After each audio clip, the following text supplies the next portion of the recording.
Well, thank you all for coming. My name is Chris Conley. I'm an attorney and technologist with the ACLU of Northern California. And what I'm going to talk to you about today is bad and sometimes good tech policy. It's not just a DC thing. So I want to talk to you a little bit about what happens in the states, what happens with local government, your local law enforcement, your state police, your schools and universities, how these people are actually impacting what technology is, how it can be used, how our freedoms and rights are affected by their decisions.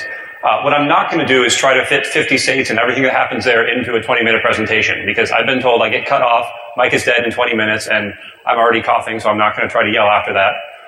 Also because I can only be at one place at once, and the hidden message in this is that I can only be at one place and I can't see everything, but you guys can be in a lot of places at once. And you can help me really understand what's going on and make a difference at the state and local level, the same way people have at the national level. But that's my end of the talk sales pitch. So right now I'm just going to give you a quick summary of some of the issues that are coming up in state law with local activity and how they really impact how we use and how technology impacts our lives. So again, when we think about tech policy, everyone knows what CISPA and who knows what SOPA is? Who's heard of SOPA? So quite a few people. SOPA was the big Stop Online Privacy Act in DC, was going to basically take copyright and give it the authority to take down and cripple even more communications, basically broaden the powers of copyright. And a lot of people heard about it. And they heard about it because it was happening in DC, because it was a big national issue, because it had the attention of the media, it had the attention of EFF and ACLU and others, and it really got a lot of play, and as a result, we had a blackout, there was a lot of activism, and SOPA and CISPA have, at least for the moment, been killed. And that's because these people, everyone knows these people. They're big names, they're our presidents, they're our legislators in Congress in DC, and it's easy to follow what they do.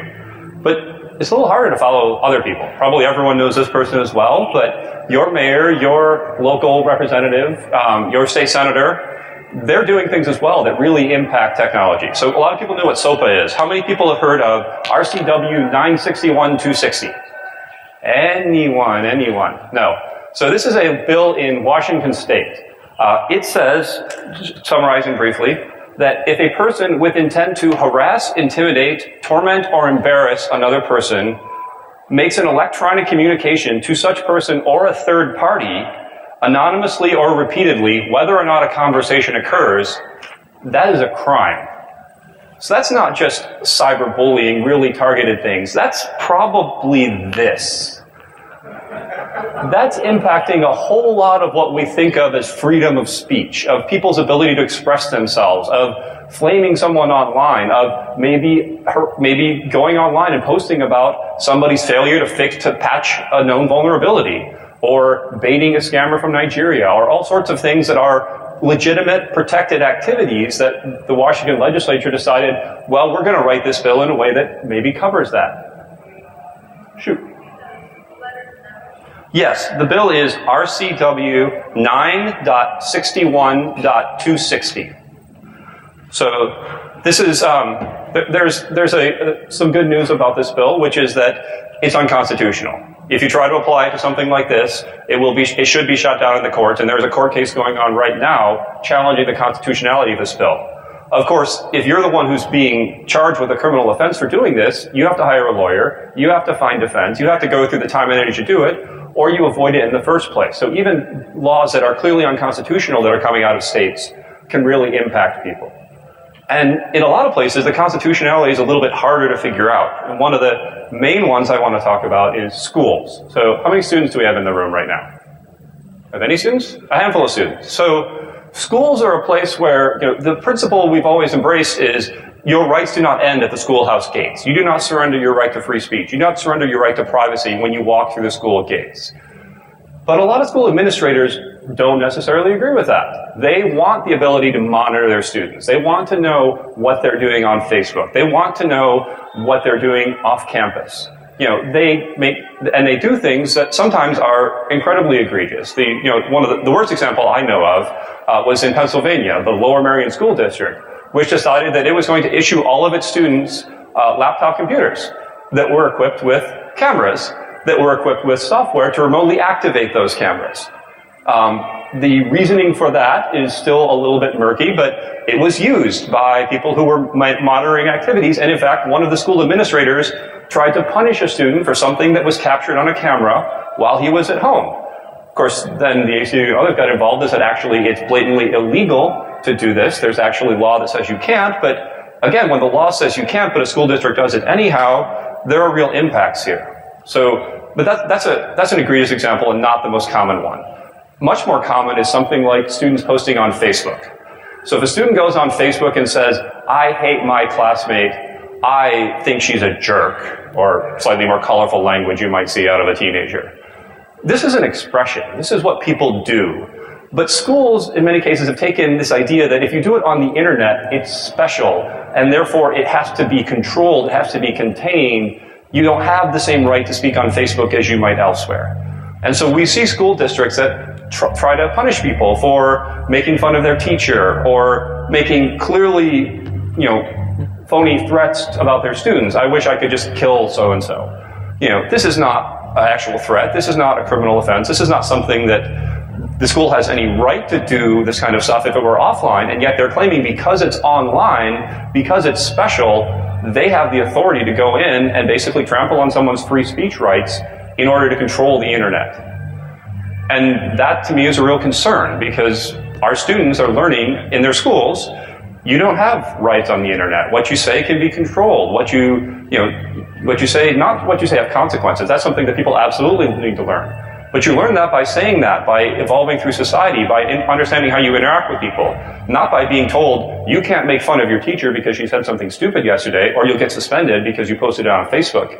You could do it to your parents, you could do it to your friends, that's okay, but the internet is special. So that's kind of one of the things that I watch for when I'm looking at state and local things, is the cyber exceptionalism. So when you see cyberbullying, when you see cyber threats from a state level, it often means this is something that we already have law to cover, or maybe we don't even bother covering in the real world, but we're going to treat it specially because it's on the internet.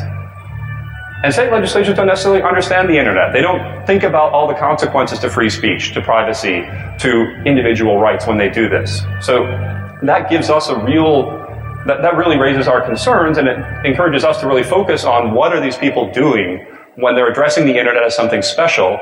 Are they, as a result, crippling what makes it special? Are they making it a forum where you have to think very, very carefully before you can say anything, and therefore you might not say anything at all? Are we teaching students that you shouldn't be searching for sensitive content at school because it might be monitored? So you can't go on your school computer and search for an LGBT support group or an AA meeting or anything like that because this can be monitored because you're at school and therefore you've given up your privacy rights. These are the kind of things that we see schools do across the country in different cases, and it's really a concern. So that's one topic. Another one that, of course, is coming up all over the place is what are people doing with cell phones? Location information. So the ACLU just had a comprehensive Freedom of Information Act and Public Records Act request across the country asking how different law enforcement agencies demanded information about cell phone locations. How did they go to their local phone carrier, to Verizon, to AT&T, and Sprint to get this information? And the answer was all over the map. Some law enforcement agencies, including actually North Las Vegas, get a search warrant. They say, look, we know this is sensitive information. We go to a judge. We present our evidence saying there's actually evidence of a crime here. We're doing our job. We're making sure the checks and balances are met, and they get this information. Other law enforcement agencies don't require a search warrant. They just go in and they get a subpoena or they get a court order. Or some of them say their policy is, well, it depends on the situation. We'll figure out what we need to do when it comes up. So this is an area where the Constitution might apply. We just had a big Supreme Court case earlier this year called United States versus Jones, but that was really just about sticking a GPS beeper onto a car. So the courts haven't decided whether the US Constitution requires a search warrant or not. So we're seeing all the local agencies make their own decisions. And it's a case where obviously location information can be extremely sensitive. We see more and more research about what you can glean from someone's location. You can, obtain their behavior. You can tell that someone's at Defcon right now by their location. You can determine their associations. You can determine their interests. You can figure out whether they're going to church every Sunday or not. You can figure out whether they're going to AA meetings that happen to meet every Tuesday or not. There's all sorts of sensitive information in location information, and we want that to be protected, but there isn't a standard. And local agencies are making the decisions about how to treat this kind of information. There's another cell phone topic I want to touch on very briefly, because I'm already halfway out of time, which is data on cell phones. So as everyone here knows, a cell phone or a smartphone is a pocket computer. It happens to have sensors and actuators that let you make calls, but the reality is it's far more than that. It has your contact list, it has your, again, location information, it has all the apps you're running, your browsing history, it may be tracking some of your communications. And there's a very real question about how secure this information is, particularly in the context of arrest.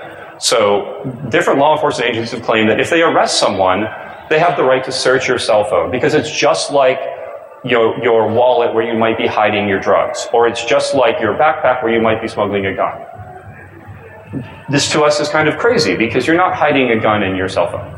Pretty clear. Yes, they're smaller now. It's actually, yes, probably you can make smaller guns now as well, but for the most part, cell phones are not weapons. They're not, containers where you store evidence. They are much, much bigger than that. And local law enforcement agencies are deciding in many cases whether or not they search. And when they're doing so, it's not always coming up to the national level. It's not always coming up to everyone's attention. It's only happening at local levels, and unless the people who are living locally are paying attention and doing something about this, it tends to continue to happen. So, part of my job, I work for the ACLU of Northern California, I work in California. One of my goals is to actually protect this kind of information, and we have a bill that we're passing that would protect location information from demands, from all sorts of things. But other states are doing the same, but they can use support. They can use more people who really care about privacy, who understand how this information can be used. I'm already getting ahead of myself in my sales pitch, so I'll go back to what I'm looking at. Again, location information. Another thing we're seeing a lot more of these days is automated license plate recognition systems. These are cameras with scanners that can read license plates as they drive by. Now, these can be a really good police tool. If you think about, I have a list of stolen cars, and it's a legitimate list of stolen cars, and I just watch for the license plates as they go by, that makes a lot of sense. That's a great tool to actually deter crime and catch criminals. On the other hand, if your idea of what a license plate scanner is I watch everyone who goes by, I record their information indefinitely, maybe I sell it to a third party, maybe I stick it in a shared database, because it might be useful later, there's a huge civil liberties issue there, because most people drive.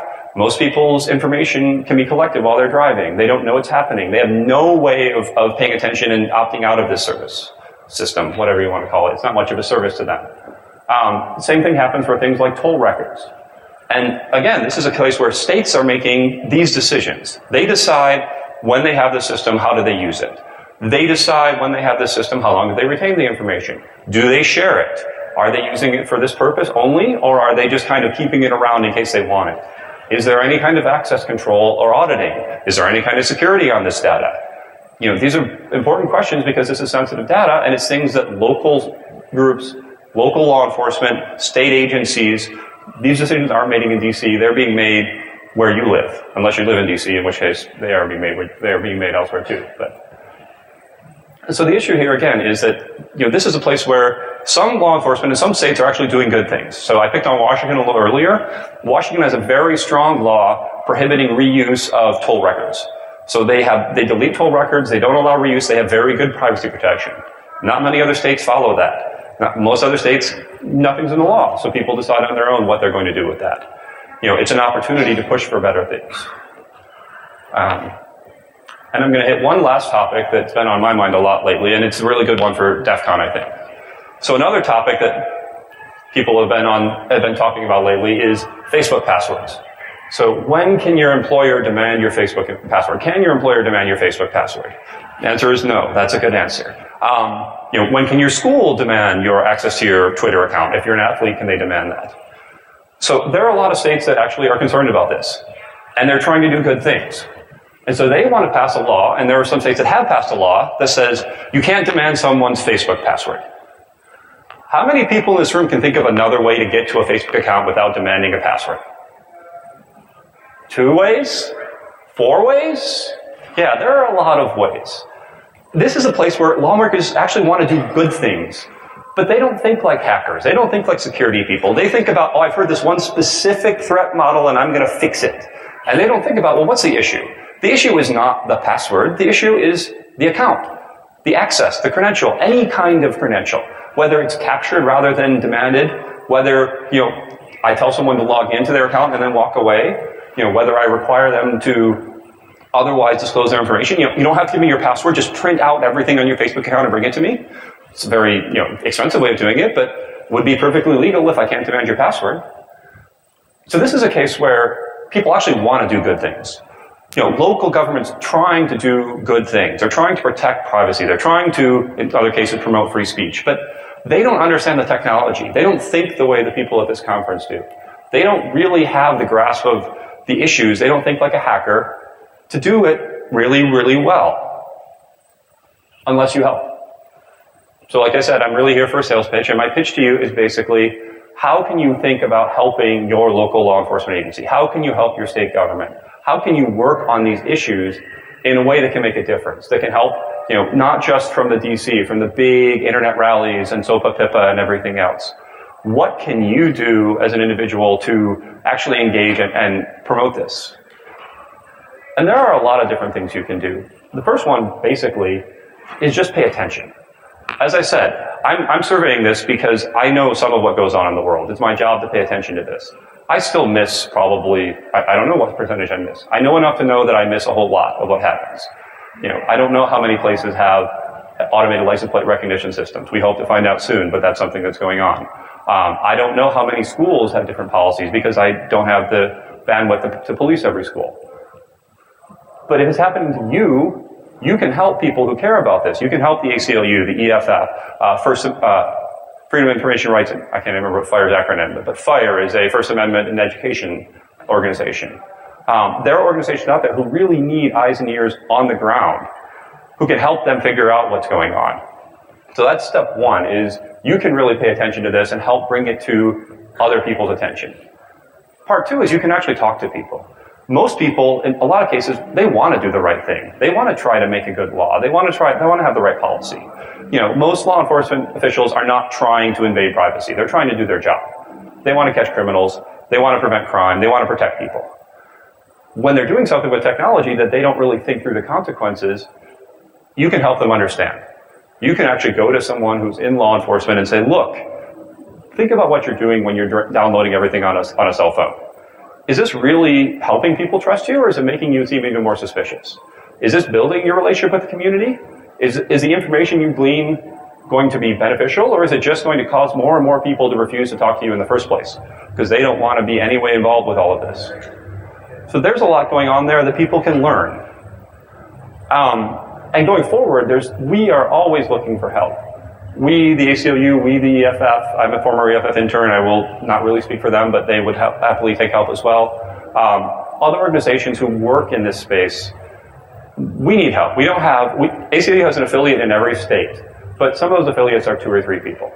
So the more people we have on the ground, the more people we have who are engaged in this, who care about this, who can support the work that we do,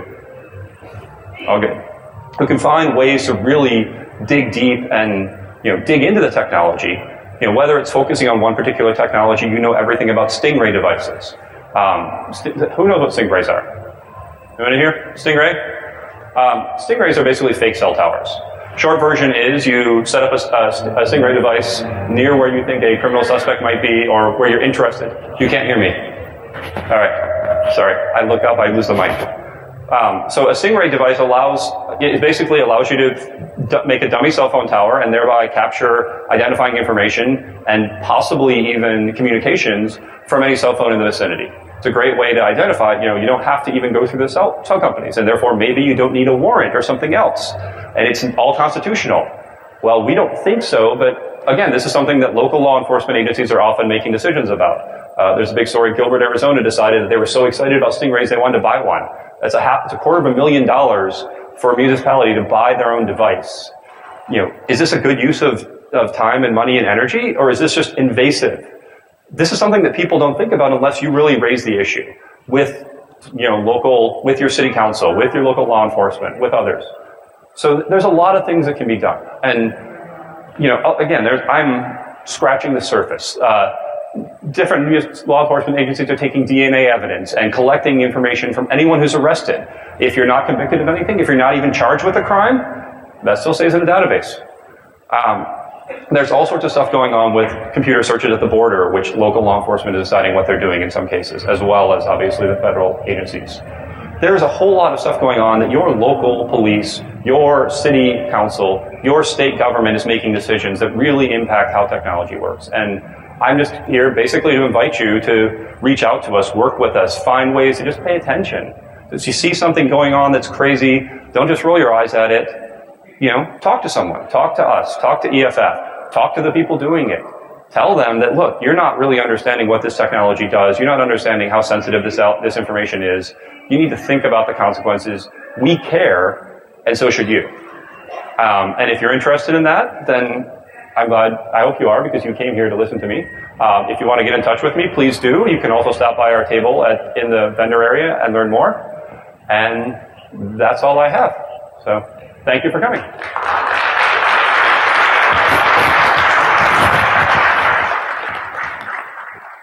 Unless there are any questions, because I do have a few minutes. So I should have said that first. All right. One question.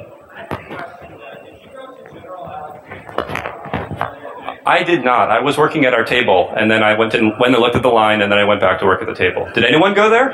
Then,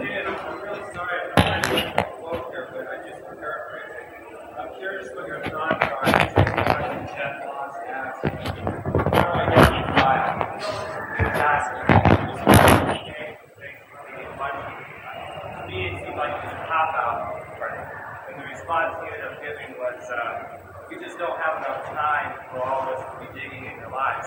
When you're at Defcon, how do you feel? I mean, what are your thoughts on all this? Sorry. So I didn't hear that one. You know, I think the idea that they don't have the time to organize this when their primary job is organizing information is suspicious. I'll give a second example. I talked about our location privacy bill.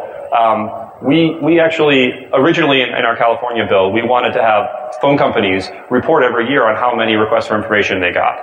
And the CTIA, which is the Telecom Industry Association, wrote us a letter saying, we don't have the time to collect and record information about how many demands we get because we're working night and day with law enforcement to fulfill their demands.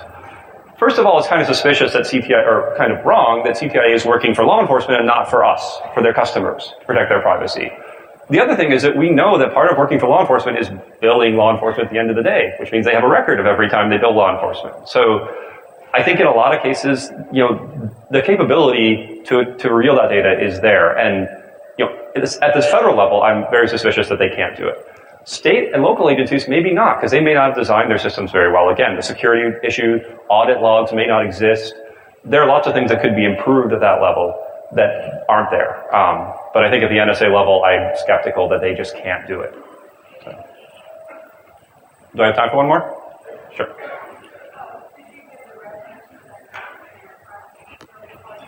Sorry, can you repeat that? The reference for that. It's SB 1434. It's authored by Senator Mark Leno. All right, time is up. Thank you very much.